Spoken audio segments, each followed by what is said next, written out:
भाइयों, एक जगह पर एक बूढ़ा आदमी जिसका नाम मैरिन था। वो पुरानी चीजों की खुदाई कर रहा था क्योंकि वो पुरातत्व वैज्ञानिक था।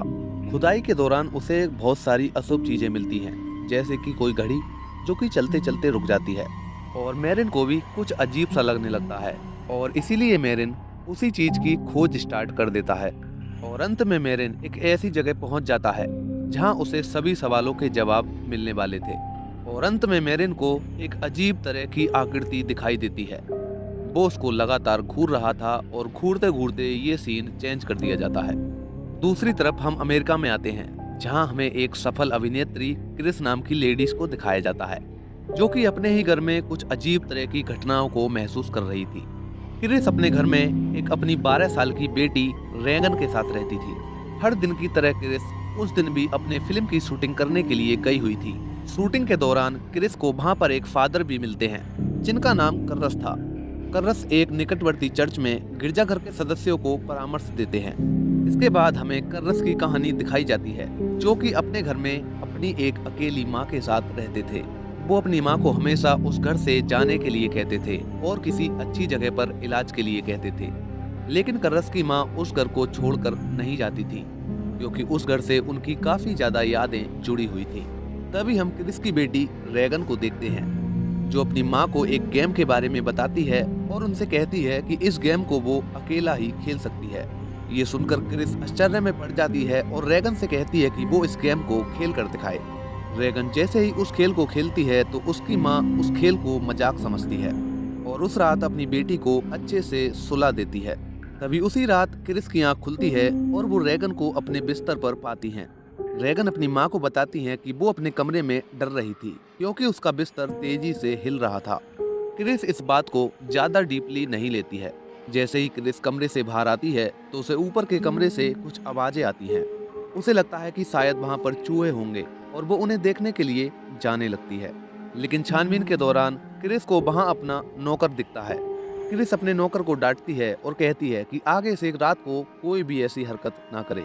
अगले दिन को क्रिस अपनी बेटी को डॉक्टर के पास ले जाती है ताकि उसे ऐसी कोई भी बीमारी हो जिसका अच्छे से पता किया जा सके। लेकिन डॉक्टर क्रिस से बताता है कि रेगन को ऐसी कोई भी बीमारी नहीं है। जो रेगन बताती है वो उसका वहम हो सकता है। इसके बाद हम कर्रस को देखते हैं, जो कि मिलने के लिए अस्पताल में अपनी माँ से आए हुए थे। उनकी माँ कर्रस को देखकर काफी ज्यादा गुस्सा हो जाती हैं, क्योंकि कर्रस ने उनकी मर्जी के बिना उसे अस्पताल में दाखिल किया था। वो कर्रस से अच्छे से बात नहीं करती हैं, इसलिए कर्रस वहाँ से चले जाते हैं। अगले दिन को क्रिस के यहाँ पे एक भव्य पार्टी थी, जहाँ पर काफी सारे मेहमान आए हुए थे। पार्टी खत्म होने के बाद क्रिस अपनी बेटी रेगन को अच्छे से सुला देती है। तभी अचानक से रेगन सभी मेहमानों के सामने वहाँ पर आ जाती है और किसी एक मेहमान के लिए अपने मुंह से गलत शब्द निकालती है और वहीं सबके सामने कारपेट पर अपनी सूसू भी कर देती है।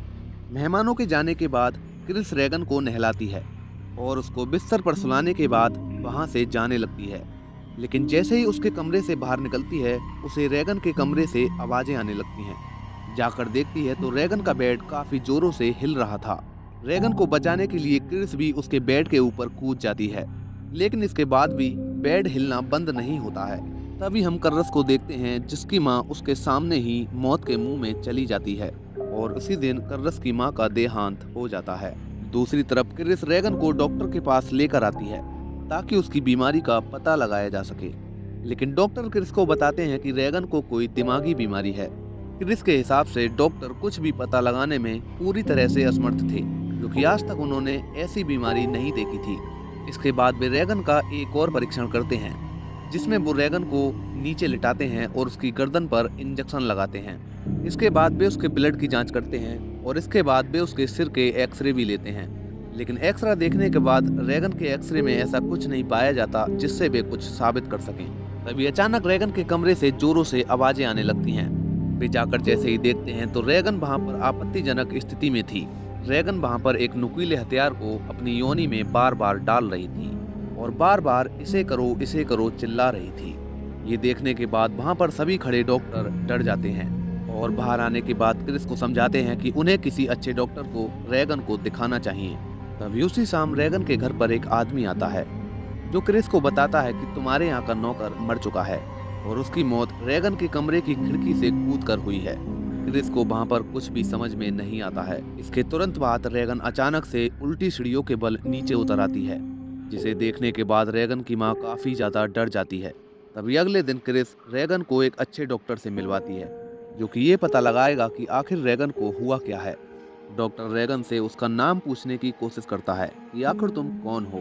तभी रेगन आदमी की आवाज में बातें करने लगती है और अपनी शक्ति की मदद से डॉक्टर को एक कोने में फेंक देती है। तभी हम कर्रस को देखते हैं, जो कि सुबह की जॉगिंग कर रहे थे। उनसे एक आदमी मुलाकात करता है, जो कि क्रिस के घर को अच्छे से जानता था। वो डॉक्टर को रेगन के बारे में समझाने की कोशिश करता है और उनके घर की सारी स्थिति बताता है, जो कि उनके घर हो रहा था। वो आदमी डॉक्टर कर्रस को कैसे भी करके क्रिस की घर की मदद करने के लिए मना लेता है। अगले दिन को क्रिस रेगन को दोबारा से हॉस्पिटल ले जाती है और डॉक्टर से जानने की कोशिश करती है कि आखिर रेगन को हुआ क्या है, लेकिन डॉक्टर रेगन के बारे में कुछ भी बताने में असमर्थ थे।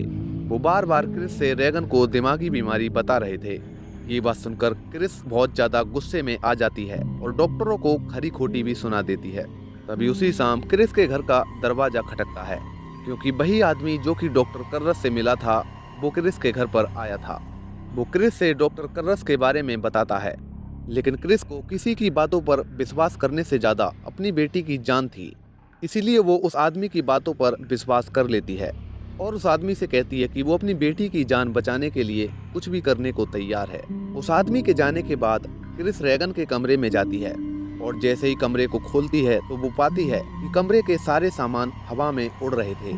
ये देखकर क्रिस बुरी तरह से डर जाती है और रेगन बेड पर लेटकर एक नुकीले हथियार को दोबारा से उसी जगह पर डाल रही थी। क्रिस अपनी बेटी को रोकने की कोशिश करती है, लेकिन रेगन की शक्तियों। अगले दिन को क्रिस डॉक्टर कर्रस से आकर मिलती है।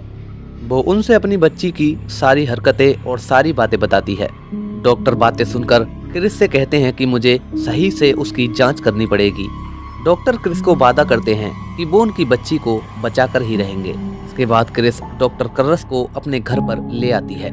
डॉक्टर जैसे ही रेगन से मिलते हैं तो उसकी हालत देखकर बुरी तरह से डर जाते हैं। वो उससे उसके बारे में पूछने की कोशिश करते हैं, लेकिन रेगन की आवाज में कोई आदमी उनसे बात कर रहा था। रेगन डॉक्टर से कहती है कि तुम्हारी माँ भी उसी के पास है। डॉक्टर रेगन से उसकी माँ का नाम पूछने की कोशिश करते हैं, लेकिन ये बात रेगन नहीं बता पाती है और डॉक्टर के ऊपर उल्टी कर देती है। इसके बाद डॉक्टर रेगन की माँ से मिलते हैं और उनसे बताते हैं कि उनको ऐसा लगता है कि तुम्हारी बेटी किसी आत्मा के कब्जे में है, लेकिन ये बात हमें अच्छे से प्रूव करनी होगी ताकि चर्च की तरफ से हमें कुछ मदद मिल सके।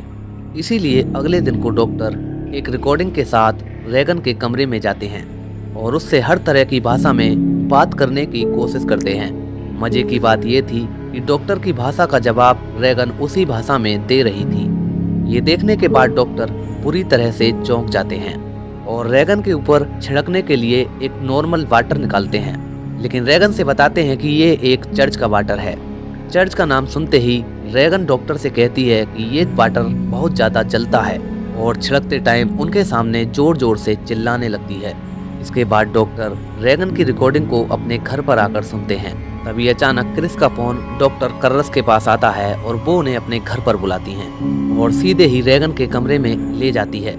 वो रेगन के शरीर को डॉक्टर को दिखाती है, क्योंकि रेगन के पेट पर हेल्प मी उभर रहा था।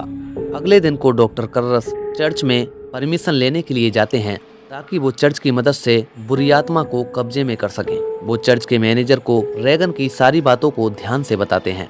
सलाह करने के बाद चर्च की तरफ से मैरिन को बुलाया जाता है, क्योंकि मैरिन ही एक ऐसा व्यक्ति था जिसने ऐसे केस हल किए हुए थे। अगले दिन को ही क्रिस के घर पर मैरिन और कर्रस दोनों आ जाते हैं और दोनों एक साथ रेगन के कमरे में घुस जाते हैं और उसके ऊपर चर्च का जल छिड़कने लगते हैं और उसके सामने चर्च के शक्तिशाली मंत्रों का उच्चारण करने लगते हैं। वो मंत्र सुनने के बाद रेगन जोर जोर से चिल्लाने लगती है। डॉक्टर कर्रस लगातार रेगन को देख रहे थे, जिसका बेड ऊपर की ओर अपने आप उड़ने लगता है। ये सब देखने के बाद डॉक्टर कर्रस के मंत्रों का उच्चारण अचानक से रुक जाता है और बुरी आत्मा रेगन के ऊपर बुरी तरह से कब्जा करने लगती है और अचानक से उन दोनों के सामने रेगन बेहोश हो जाती है। इसके बाद मैरिन जैसे ही कमरे से बाहर जाते हैं, रेगन उन्हें देखकर हंसने लगती है और उनको चेतावनी देती है कि अगर वो यहाँ से नहीं गए तो वो उन्हें जिंदा मार देगी। लेकिन डॉक्टर मैरिन ना डरते हुए रेगन के पास बैठे रहते हैं। रेगन उन्हें भगाने की काफ़ी ज़्यादा कोशिश करती है और काफ़ी ज़्यादा झटके देती है और उनके सामने ही हवा में उड़ जाती है। ये देखकर डॉक्टर कर्रस बुरी तरह से डरने लगते हैं, लेकिन डॉक्टर मैरिन अपने मंत्रों का उच्चारण नहीं रोकते हैं। तभी रेगन उनको बहुत जोर से झटका देती है, जिससे डॉक्टर मैरिन नीचे गिर जाते हैं। इसके बाद मैरिन कमरे से बाहर आते हैं और डॉक्टर कर्रस को समझाते हैं कि हमें कैसे भी करके इसकी आत्मा को इससे अलग करना होगा, और अगर हम ऐसा नहीं कर पाते हैं तो हम रेगन के शरीर को हमेशा हमेशा के लिए खो देंगे। इसके बाद डॉक्टर कर्रस अकेले ही रेगन के कमरे में जाते हैं। वो देखते हैं कि रेगन की जगह पर डॉक्टर कर्रस की माँ बैठी हुई थी। अपनी माँ को देखकर डॉक्टर कर्रस सब कुछ भूल जाते हैं। तभी अचानक डॉक्टर मैरिन आते हैं और डॉक्टर कर्रस को समझाते हैं कि ये तुम्हें फंसाने के लिए हजारों रूप रखेगी, लेकिन तुम्हें अपने आप पर कंट्रोल करना है और इसके सामने चर्च के मंत्रों का लगातार उच्चारण करना है। इसके बाद डॉक्टर कर्रस वहां से चले जाते हैं और अकेले मैरिन रेगन के कमरे में होते हैं। वो मंत्रों की सहायता से रेगन को शांत करने की कोशिश करते हैं और बाहर डॉक्टर कर्रस रेगन की मां से बातें कर रहे थे। तभी कर्रस को अचानक से आवाज आती है और वो भागते हुए रेगन के कमरे में जाते हैं। अंदर जाकर पता चलता है कि डॉक्टर मैरिन वहां पर मरे पड़े थे। ये देखने के बाद डॉक्टर कर्रस डॉक्टर मैरिन को जगाने की काफी ज्यादा कोशिश करते हैं, लेकिन डॉक्टर मैरिन की मौत रेगन के हाथों हो चुकी थी। गुस्से में आकर डॉक्टर कर्रस रेगन को नीचे गिरा लेते हैं और अपने हाथों से उसकी गर्दन को कसकर पकड़ लेते हैं और उसके सामने कहते हैं कि अगर तुझमें ताकत है तू मेरे अंदर आ, और बाकी आत्मा को अदल बदल करने का मंत्र का उच्चारण करते हैं। तभी रेगन के अंदर की आत्मा डॉक्टर कर्रस के अंदर आ जाती है और डॉक्टर कर्रस को लेकर खिड़की के बाहर कूद जाती है, जिससे डॉक्टर कर्रस की मृत्यु हो जाती है। अगले दिन क्रिस अपने उस घर को छोड़ने का फैसला करती है और वहां से अपनी कार में जाने लगती है। तभी हम रेगन को देखते हैं जो बिल्कुल पहले की तरह स्वस्थ हो चुकी थी और अपनी माँ के साथ उनके दूसरे घर में जा रही थी। तो दोस्तों, ये थी कहानी द एग्जोरिस्ट मूवी की। ये कहानी यहीं पर समाप्त हो जाती है।